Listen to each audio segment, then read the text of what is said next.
No dia 26 de setembro de 1999, Gladys Rickard estava radiante de felicidade, pronta para se casar com o amor de sua vida, James Preston Jr. Ela estava vestida de noiva, distribuindo buquês para suas madrinhas,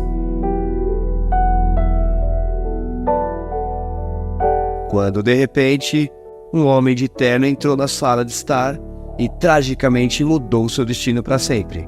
Quem era aquele homem? Por que ele atirou em Gladys 3 vezes na frente de seus familiares? Qual era o segredo que ligava os dois e que levou a cometer esse crime brutal? Neste vídeo eu vou te contar bastidores desse crime aterrorizante e que mostra como um amor doentio e possessivo pode se transformar em uma tragédia sem volta. Não perca esse vídeo emocionante, surpreendente, que conta a verdadeira história de Gladys Rickard. Para te contar essa história eu preciso voltar até março de 1999, quando a Gladys Rickard estava com 38 anos.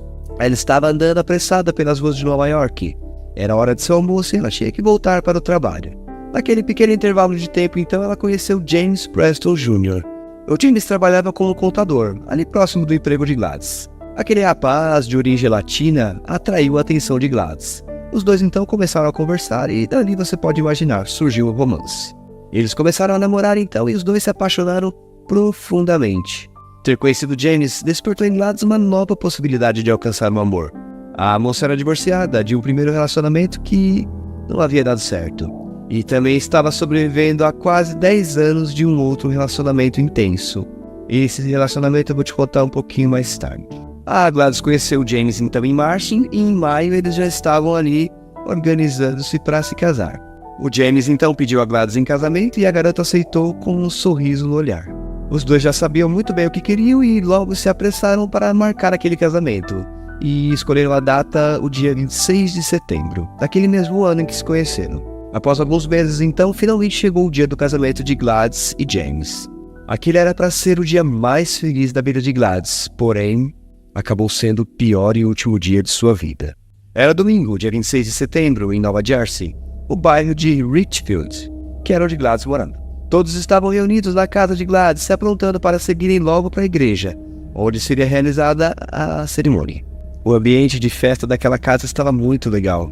As pessoas daquela casa irradiavam alegria. Era possível sentir a emoção daquele dia tão especial para Gladys, sua família e amigos também. Eles não paravam de tirar fotos e haviam até contratado um cinegrafista para fazer a filmagem do casamento. A Gladys estava radiante, linda, de vestido branco com acabamento em renda. Os irmãos de Gladys então estavam presentes todos ali, todos muito animados com aquele casamento. Quando, inesperadamente, um homem de meia idade, muito bem vestido, chega na entrada da casa. Parecia que aquele homem estava completamente fora de si. De repente, aquele maluco entra na sala onde estava Gladys e suas madrinhas e, portando um revólver calibre 38 em uma mão e uma pasta na outra mão, ele olha fixamente nos olhos de Gladys e puxa o gatilho de seu revólver. O primeiro tiro ecoou na sala como um trovão, se aproximando do alvo. De repente, toda aquela alegria desapareceu, dando lugar ao medo e terror. A Gladys então conseguiu ver o louco homicida que carregava aquele revólver, e por um momento ela não pôde acreditar. Era impossível que aquele homem estivesse ali para tirar sua vida no dia que era para ser o melhor de todos. O segundo tiro acertou o braço de Gladys. Aquilo que estavam vivendo ali não era um sonho, e sim a mais pura, absurda e cruel realidade. Um terceiro tiro ecoou na sala e o destino daquela bala foi às costas de Gladys. Neste momento a moça cai no chão e o quarto tiro é ouvido naquela sala, seguido por um quinto e último tiro, fatal, atingindo Gladys, que infelizmente perdeu sua vida ali mesmo, naquela sala. Mas o horror não tinha acabado. Aquele homicida então largou a pasta e começou a manipular o tambor de seu revólver, tentando recarregá-lo. Ele queria continuar aquele show de horrores. Aquele rapaz fazia isso de uma forma inexperiente e desajeitada, como alguém que não sabia o que estava fazendo. Neste momento então que o irmão de Gladys, Juan, aproveitou para tentar segurar aquele assassino e tirar a arma de suas mãos. Os dois caíram e rolaram no chão ali a poucos centímetros do corpo sem vida da noiva. Ninguém podia acreditar no que estava acontecendo ali. Aquela luta entre irmão e assassino continuou, até que conseguiram conter o atirador. Após tirar a vida de Gladys, o homem começou a chorar e gritar que precisava da arma, pois não queria continuar vivendo. Ele queria, imagine vocês, fazer o que com a própria vida. Tudo isso aconteceu muito rapidamente e foi registrado pelo cinegrafista que estava fazendo a filmagem para aquele casamento. Juan, o irmão de Gladys, abraçou o corpo da irmã com muitas lágrimas nos olhos, sentindo culpa por não agir mais rápido e evitar que aquele monstro tirasse a vida de sua amada irmã. O noivo, então, James, estava na igreja, aguardando a chegada da noiva, não sabia de nada que estava acontecendo. E aquela noiva nunca chegou, ela nunca chegou a subir naquele altar. O caos tomou conta da casa de Gladys. As mulheres aos prantos, enquanto seus parceiros tentavam consolar. No meio daquele desastre todo, as crianças horrorizadas e traumatizadas não paravam de chorar. Após então alguns minutos, a polícia chega ao local e imediatamente prende aquele assassino cruel. Mas quem havia cometido aquele crime terrível? Qual o motivo? Por que tinha acontecido aquilo? Aquele maníaco não era realmente um homem misterioso nem anônimo. Ele era alguém muito bem conhecido pelo círculo de amigos e parentes mais próximos que ela tinha. Para você entender os motivos daquele crime sem precedentes, vamos voltar um pouquinho no tempo. Gladys Ricart nasceu em 15 de outubro de 1960, em Santo Domingo, na República Dominicana. A moça era filha de um médico e uma enfermeira, e ela tinha mais 3 irmãos. Então ela se formou em administração de empresas na Universidade Autônoma de Santo Domingo e trabalhou lá como gerente de banco em seu país natal. Já em 79, Gladys Ricart estava morando em uma pequena cidade da República Dominicana. Ela foi mãe solteira aos 19 anos. Aos 19 anos de idade, então, a Gladys se relaciona com um homem e desse relacionamento nasce um lindo filho chamado Davis. A vida era muito dura na cidade natal de Gladys. Então, aos 22 anos, ela conseguiu ali juntar algumas economias, e resolveu se mudar para os Estados Unidos. Ela deixou seu filho, Davis, com os parentes lá na República Dominicana e foi morar com sua irmã e sobrinhas no bairro de Washington Heights, em Manhattan, nos Estados Unidos. Esse bairro era um centro de imigrantes dominicanos. As coisas então começaram a melhorar na vida de Gladys, e ela conseguiu um emprego como gerente de contas numa empresa de telecomunicações. Gladys era uma profissional muito competente, dedicada e bem remunerada. A Gladys se destacava com sua inteligência e liderança. A Gladys era muito bonita, muito simpática também, carismática, chamava a atenção de todos. A Gladys gostava muito de viajar, dançar, tinha paixão pela leitura e pela cozinha. Ela era católica e frequentava a igreja regularmente.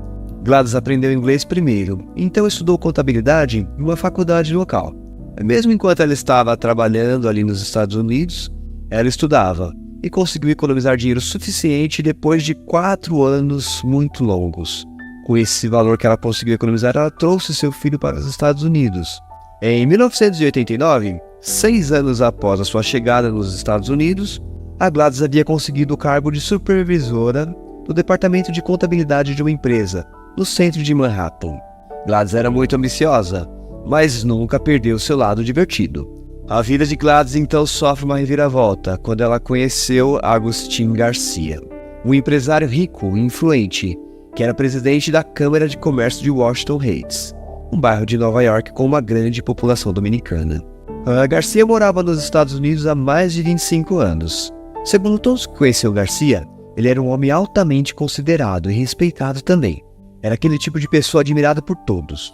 O Garcia tinha 2 filhos de um casamento anterior que não havia dado certo. Garcia e Gladys então começaram a namorar. Os dois eram frequentemente vistos em reuniões sociais e eventos comunitários. Embora profundamente envolvido com o bairro de Washington Heights, o Garcia morava em um subúrbio de North Bergen, em New Jersey. Depois de 1 ano juntos, então, a Gladys resolve morar com o Garcia. O casal morou junto em Nova Jersey por 2 anos. Mas as tensões entre Davis, filho de Gladys, e os filhos de Garcia prejudicaram o relacionamento. Os filhos deles brigavam constantemente, e aquelas brigas estavam deixando Gladys muito infeliz. Ela costumava reclamar que Garcia nunca tratou seu filho bem. Além disso, havia outro problema. Garcia gostava muito de mulheres. Ele era muito mulherengo, e ele não estava feliz apenas com uma parceira, ele queria mais. No final de 1998, então, a Gladys descobre que ele estava tendo um outro caso. E finalmente resolveu dar um basta naquilo tudo, naquela situação. Quando Gladys finalmente descobriu que Garcia estava namorando uma jovem de 23 anos, ela disse chega. Gladys também disse à sua família que Garcia era controlador e que chegou a ameaçar ela com uma arma de fogo, que supostamente ele sempre carregava. A Gladys contou para sua prima que certa vez o Garcia ficou muito bravo com ela. Eles estavam discutindo. Então Garcia chegou ao ponto de pegar a arma e apontar para Gladys. Gladys ficou horrorizada com aquilo e com muito medo correu para o banheiro e se trancou lá. Gladys temia o pior.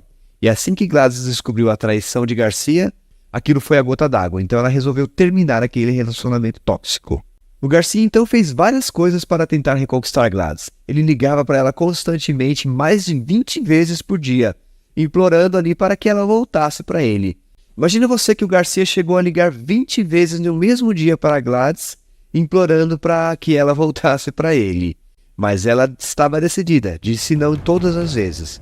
Ele mandava flores, cartas, presentes para ela, e mesmo depois que ela pediu para ele parar de incomodá-la, ele continuava fazendo isso. Garcia chegou ao ponto de mandar um anel de diamantes para Gladys, que ela devolveu imediatamente. O Garcia apareceu na porta da casa dela sem ser convidado várias vezes, e tentava inclusive entrar à força. O Garcia chegou até inclusive a invadir a casa de Gladys uma certa vez, quando ela não estava em casa. E imagine você que ele deixou uma nota dizendo que ele a amava e que eles tinham que ficar juntos. Aquele maluco seguia Gladys por todos os lugares, inclusive no trabalho, igreja, nas lojas, todos os lugares lá estava Garcia perseguindo a pobre Gladys. Ele chegou inclusive a contratar um detetive particular apenas para rastrear os passos dela. Ele a ameaçava de morte, dizendo que se ela não fosse dele, não seria de mais ninguém. Ele insultava Gladys, ele era terrível esse rapaz.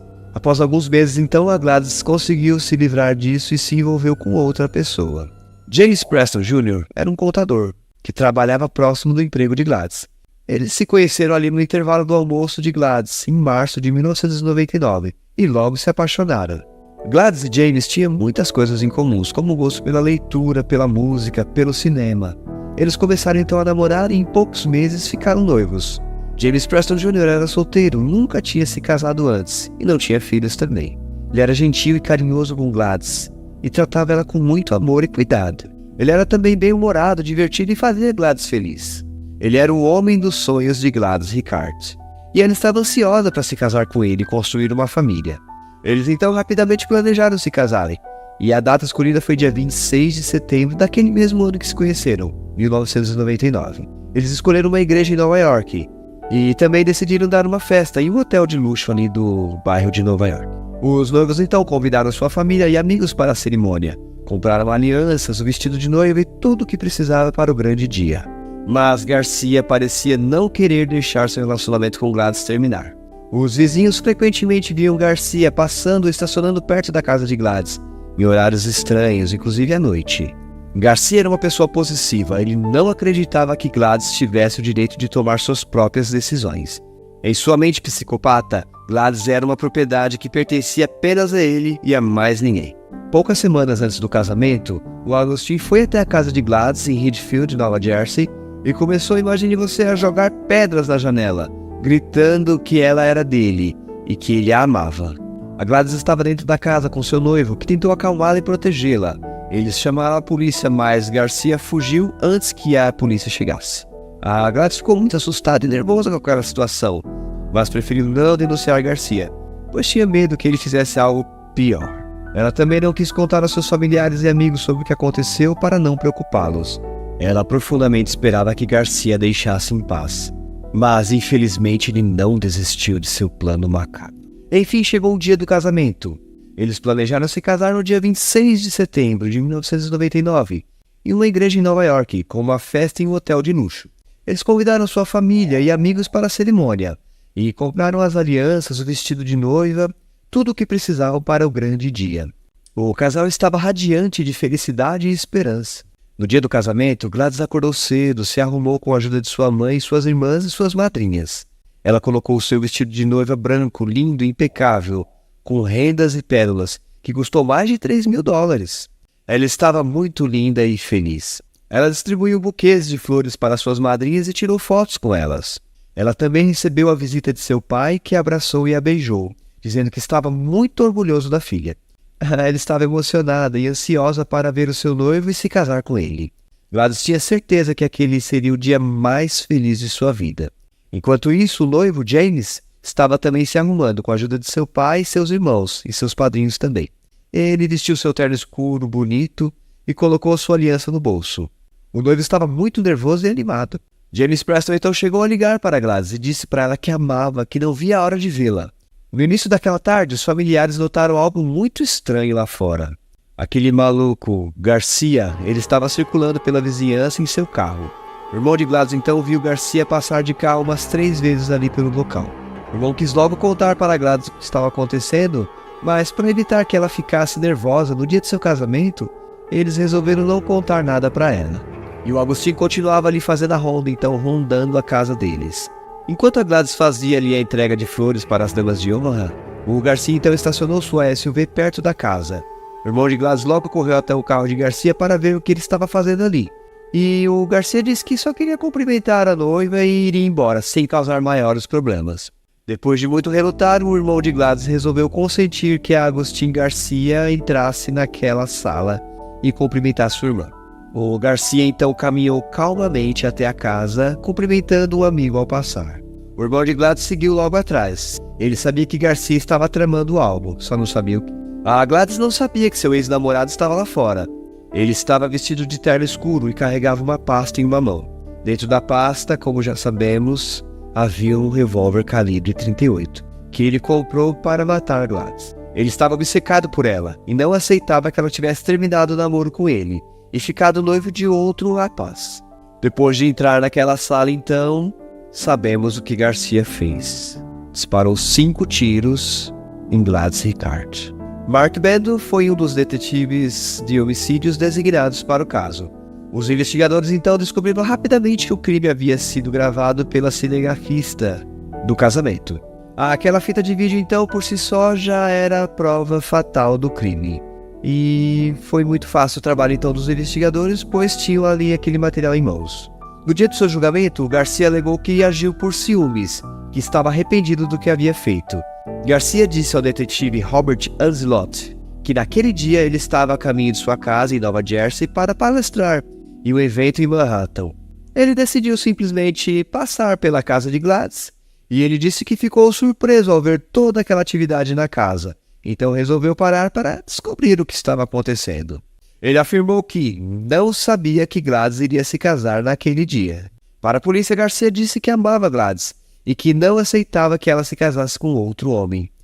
O Garcia também falou que sofria de depressão e que tinha problemas com álcool e drogas. No entanto, a promotoria apresentou evidências de que Garcia era um homem violento e obsessivo, que já tinha agredido e ameaçado Gladys várias vezes antes do crime. A defesa de Garcia então tentou obter uma pena mais branda para ele, e eles iam tentar ali alegar que aquele homem tinha problemas mentais e que agiu sob forte emoção. A defesa de Garcia estava tentando converter aquele crime em um crime passional, pois isso iria diminuir bem a pena de Garcia. Imagine você que o julgamento de Garcia durou 4 longos anos e teve vários recursos e reviravoltas. A morte de Gladys chocou a opinião pública no momento em que casos de violência doméstica e violência de gênero estavam aumentando, especialmente entre a população hispânica que morava ali nos Estados Unidos. No julgamento, o vídeo em que Gladys é alvejada foi utilizado como prova do crime, porém a defesa construiu uma narrativa para tentar desclassificar Gladys. A defesa conseguiu apresentar um vídeo que mostrava Gladys e Garcia juntos em uma loja de conveniência. Imagine você que um dia antes do casamento, esse vídeo foi feito. A defesa então estava tentando provar que Garcia e Gladys ainda estavam juntos e que ela estava traindo Garcia ao se casar com James. A comunidade chegou a questionar a integridade de Gladys, imaginando que ela estava enganando os 2 homens. A defesa de Garcia construiu uma narrativa tentando atribuir a culpa da morte à própria Gladys. Os advogados da família de Gladys então utilizaram este mesmo vídeo da loja de conveniência, mas com uma interpretação bem diferente da defesa. O que aconteceu segundo a promotoria é que Gladys saiu de casa para comprar alguns produtos para ela, e em algum lugar no caminho entre a loja e a casa dela estava Garcia. Garcia provavelmente estava stalkeando a moça e deve tê-la visto e abordado ela no caminho, então resolveu seguir ela até a loja. Quando ela estava andando na loja, Garcia a agarrou pelas costas. O promotor argumentou que a linguagem corporal de Gladys era cautelosa e protetora. Ele sugeriu que Gladys estava apenas suportando os avanços de Garcia, em vez de estar apreciando-os, que provavelmente ela não queria fazer escândalo em um local público, como um supermercado, por isso tolerou o abraço de Garcia na loja. Além disso, a defesa de Garcia apresentou vídeos sem data, onde mostrava Gladys discutindo com Garcia, devido ao seu caso extraconjugal. A defesa disse que aquele vídeo havia sido gravado após o término de relacionamento entre os dois, tentando assim insinuar que Gladys, apesar de estar noiva de James, ainda tinha ciúmes de Garcia. Obviamente, foi provado que aquele era um vídeo antigo, da época em que Garcia e Gladys ainda estavam juntos. Além disso, a defesa chamou a filha de Garcia para testemunhar, e essa garantiu que o casal ainda estava junto dias antes do casamento. Agora, será que podemos confiar no testemunho da filha do réu? Da filha de Garcia? Os advogados de Garcia então afirmam que seu cliente não tinha ideia de que Gladys se casaria naquele dia. Eles tentaram construir ali uma narrativa dizendo que Garcia levou um choque ao ver a mulher que tanto amava prestes a se casar com outro homem, e isso o enfureceu. Além disso, ao contrário do que Garcia disse inicialmente à polícia, ele começou a afirmar de que o irmão da vítima, Juan Ricard, e o filho dela, Davis, atacaram Garcia imediatamente depois que ele entrou na casa de Gladys.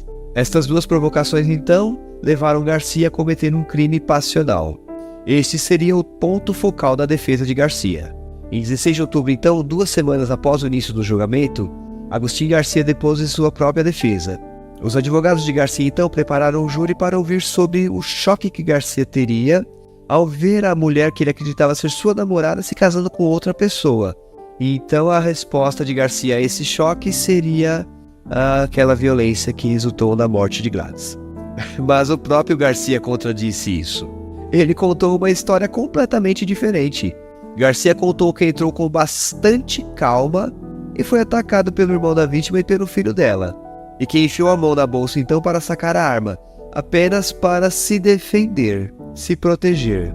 Neste momento, toda a narrativa que os advogados de Garcia haviam construído cai por terra, por culpa do próprio Garcia. Ele disparou 5 tiros, 3 deles atingiram a vítima e 2 erraram por centímetros.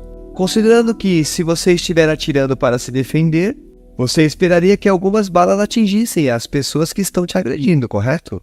Ou seja, nenhuma bala atingiu o irmão, nem o filho de Gladys. O testemunho de Garcia estava totalmente perdido. Ele fez um grande show com muito choro e isso não agradou nada aos jurados. Ninguém acreditou nele. O testemunho de Garcia contradizia não apenas o cenário que seus advogados haviam apresentado, mas também sua declaração inicial para a polícia, na qual ele dizia ter atirado apenas em Gladys. Os promotores do caso então rebateram esse depoimento fake de Garcia, apontando detalhes visíveis no vídeo. Em 2013, então, após o final do julgamento, Garcia foi condenado à prisão perpétua sem direito à liberdade condicional, pelo assassinato em primeiro grau de Gladys Ricard. A sentença foi confirmada pela Suprema Corte de Nova Jersey em 2006. Garcia continua preso na penitenciária estadual de Trenton, onde cumpre sua pena. Ele ainda tenta reverter sua condenação, mas sem sucesso até o momento. Este caso inspirou a criação de um movimento chamado a Marcha das Noivas. Um ano depois do assassinato, um grupo de ativistas organizou a primeira Marcha das Noivas em Nova York, usando então vestidos de noiva manchados de sangue e carregando fotos de Gladys e de outras vítimas de feminicídio. A marcha tinha como objetivo denunciar a impunidade dos agressores, exigir justiça para as vítimas e conscientizar a sociedade sobre a gravidade da violência de gênero. Desde então, a Marcha das Noivas se tornou uma tradição anual, que acontece em várias cidades dos Estados Unidos e de outros países, como Brasil, Argentina, Colômbia, México e Espanha. A marcha é realizada no dia 26 de setembro, data da morte de Gladys, ou em datas próximas ao Dia Internacional da Não Violência contra a Mulher, que é dia 25 de novembro. A marcha é uma forma de homenagear as mulheres que perderam suas vidas por causa do machismo e de reivindicar o direito de todas as mulheres de viverem livres de violência e de escolherem seus parceiros. A marcha também é uma forma de alertar as mulheres que sofrem abusos em seus relacionamentos, para que busquem ajuda e rompam o ciclo de violência. Assista também este vídeo, vou deixar aqui nos cards, é o vídeo que conta a história de Tess Ritchie, uma moça que perdeu sua vida de uma forma muito violenta. Obrigado por assistir ao nosso canal, deixe seu like, até mais.